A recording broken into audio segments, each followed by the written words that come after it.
Yeah, of course. So Minotti was founded in 1948 by Roberto Minotti, who unfortunately died prematurely in 1991. And so his young sons, Roberto and Renato, trained architects, took the reins of the company. They'd already been working with their father. And now it's a global brand, 32 showrooms around the world and over 100 dealers. And we're represented on every continent. I first went to the factory when I was about 11 years old with my father. My parents had been working as distributors on commercial projects for some 25 years, and now we've grown into their largest distributor, and here in London working on a lot of international projects.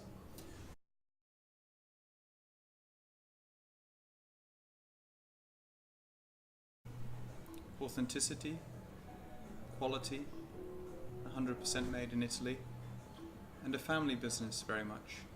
It's very important because their name is on it and because we represent family business as well, that the attention to detail, that we get it right.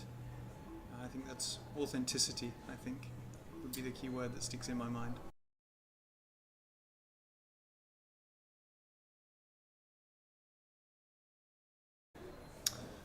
I think all of the products that we supply really have a home or belong to the home collection, but it's more that they can be adapted or developed in a certain way to also fit in hospitality.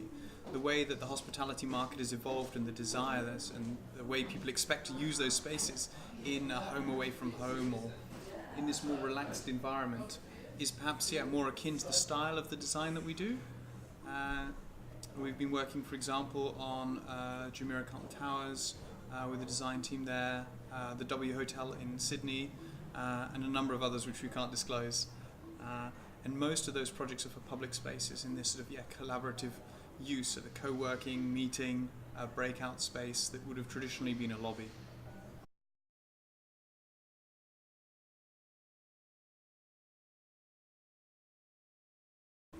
Yes, so durability is a really big thing, and so sustainability. And what's interesting, one of the most sustainable things that we can do is to consume less products. And by definition, the more durable we make a product, the more sustainable. Particularly in a high traffic area, I just mentioned, for example, in a lobby, used to be not a hugely functional area of a hotel where people go up to their room and then meet in the lobby to go out. Whereas now those are meeting areas, co-working, and much more functional. So the Martindale test, the rub test, needs to be very high of the materials.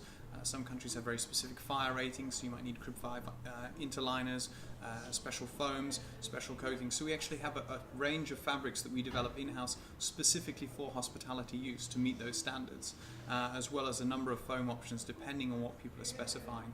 Obviously, a sofa like the one behind me for a hotel room would need a slightly different specification as to one in a public space, which is much more high use.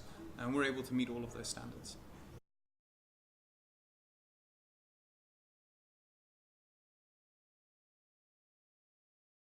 Yeah, absolutely. I think the blurring of indoor and outdoor spaces sort of already started to happen as early as 4 or 5 years ago. Indoor, outdoor, bringing the outdoor in.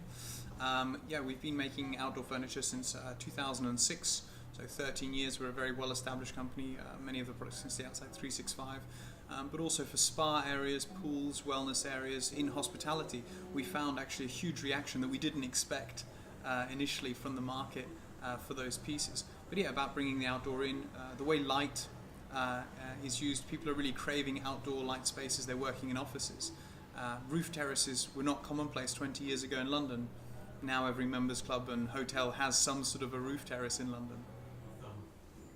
Today with materials and with design we are able to create a certain feel, a certain experience, and a lot of hotel owners are looking for a unique experience and almost challenging expectations a little bit. And by putting these beautiful pieces outdoor that we might not immediately assume are outdoor pieces, we're doing that a little bit. But why should we have to change our comfort or our experience? Every year we create a selection of materials specifically for the collection. We spend a huge amount of time on research and development to make these materials suitable for outdoors so that we can deliver the same sort of experience as we do indoor.